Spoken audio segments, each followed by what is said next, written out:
Depuis quelques années, souffle un vent de personnification des éléments de la nature. La rivière Wangani en Nouvelle-Zélande, le Gange, les dauphins, comme Florence Burga vient de le rappeler, les glaciers, et ainsi de suite. Et ce vent de personnification touche aussi les animaux. Les animaux en tant qu'êtres sensibles, en tant qu'individus, les animaux en tant qu'espèces. La personnification de l'animal individu, être sensible, nous est venue du tribunal de Mendoza.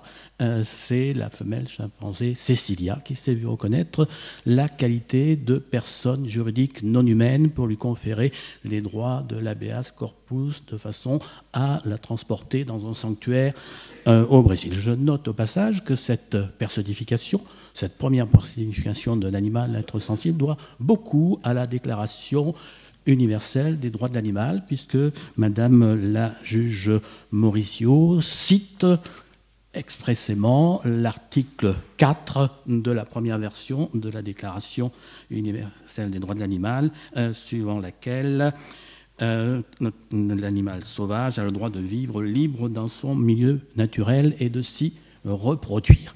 Donc, on est là en l'honneur de la Déclaration universelle des droits de l'animal. Vous voyez les effets qu'elle a déjà produits ailleurs.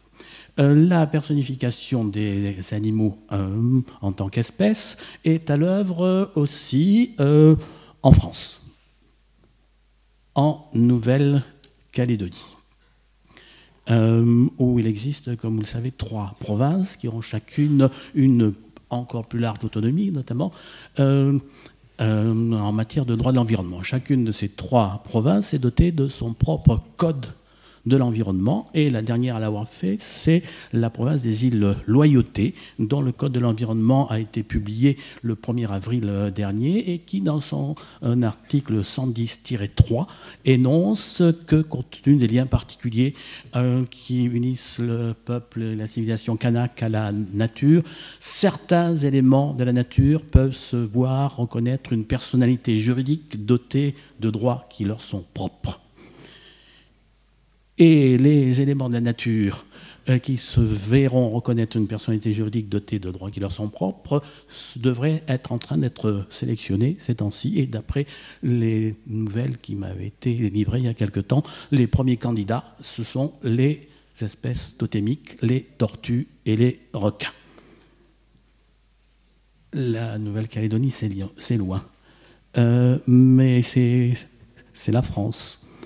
Alors, si les requins et les tortues, en tant qu'espèces totémiques, sont sur le point de se voir reconnaître la personnalité juridique, et dans l'Hexagone, et votre cheval, et mon chat Ellington, pourquoi pas eux? Et bien là, on en arrive à une question qui amène à se demander si ce vent de personnification n'est pas un vent de folie. Et ici, nous retrouvons un auteur que tous ceux qui parlent en France de personnalité juridique des animaux devraient avoir lu. C'est René Demogue qui, en 1909, à la revue trimestrielle Droit civil, avait écrit un article intitulé « La notion de sujet de droit » où tout avait été déjà dit et anticipé. Et voilà ce qu'il disait à un moment donné. « Faire de l'animal un sujet de droit, quelle horreur, quelle abomination! À entendre ces cris, ne semblerait-il pas qu'il s'agit d'imiter Héliogabale faisant son cheval consul? Mais il ne s'agit pas de cela, s'insurgeait-il. Ceux qui font ces critiques ou ont ces sourires placent la question sur un terrain qui n'est pas le sien. Il s'agit simplement de poser une règle technique. Est-il commode pour centraliser des résultats souhaitables, de considérer même les animaux comme des sujets de droit? Et ça nous amène à la première question, la personnalité juridique des animaux est-elle commode? Et la deuxième question sera, la personnalité juridique des animaux est-elle faisable? Première brève partie, la personnalité juridique des animaux est-elle commode? Eh bien, elle est commode de deux points de vue. D'abord, et c'est peut-être le plus important, pour faire disparaître la contradiction que Florence Burgat vient d'exposer. Depuis la loi de 2015, et j'ai noté avec plaisir dans le message préliminaire et nocturne de M. Rançon l'hommage qui a été rendu à cette réforme de 2015, qui a fait beaucoup plus que ce qu'on avait cru qu'elle ferait. Eh bien, les animaux ont été juridiquement extraits de la catégorie des biens. Les animaux sont des êtres vivants doués de sensibilité, première phrase. Sous réserve des lois qui les protègent, ils sont soumis au régime des biens. Et on a tendance à se gausser de cette deuxième phrase, mais je crois que l'on dit même presque plus que la première.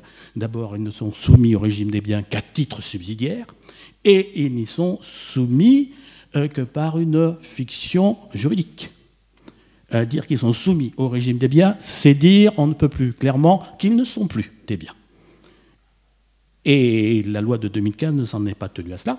Elle a aussi chassé méthodiquement toute trace des animaux dans les deux sous-catégories de biens connues à ce jour, les meubles et les immeubles.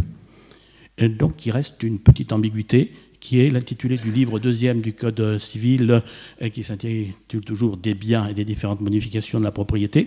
Ça aurait dû être logiquement des animaux, des biens et des différentes modifications de la propriété, mais il reste que les animaux ne sont plus juridiquement des biens. Et que sont-ils devenus ? Il n'est dit nulle part que ce sont des personnes.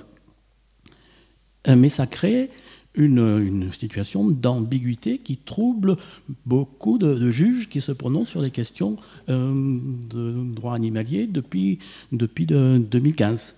Ils ne savent plus trop comment aborder un certain nombre de questions. Ce ne sont plus des biens, mais ce ne sont pas des personnes. Ils sont un petit peu dans l'attitude caractéristique du chien qui chasse le hérisson.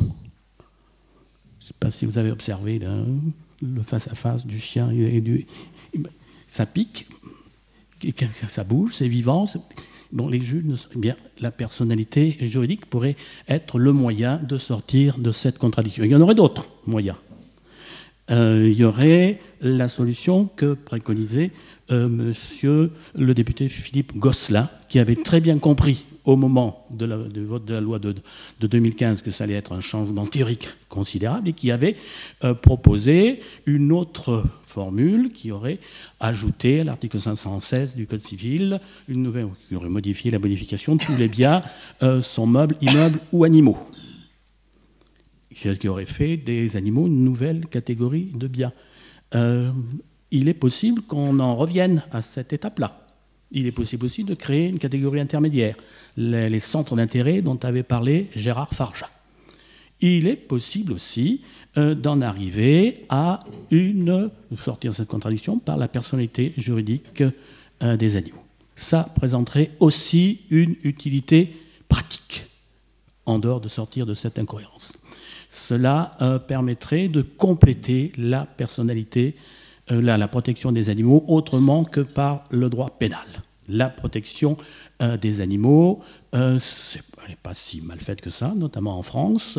La répression des actes de cruauté, des mauvais traitements, et ainsi de suite, c'est pénalement sanctionné.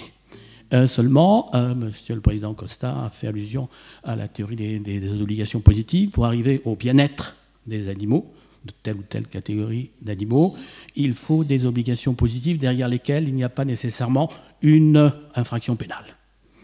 Et un auteur qui a peut-être été cité en cours de route, qui s'appelle Stephen Wise, a écrit quelque part que pour améliorer la protection des animaux, il faut nécessairement passer par la personnalité juridique, parce que sur le plan civil, si on n'est pas une personne, c'est comme si on n'était rien, on pourrait tout aussi bien être mort.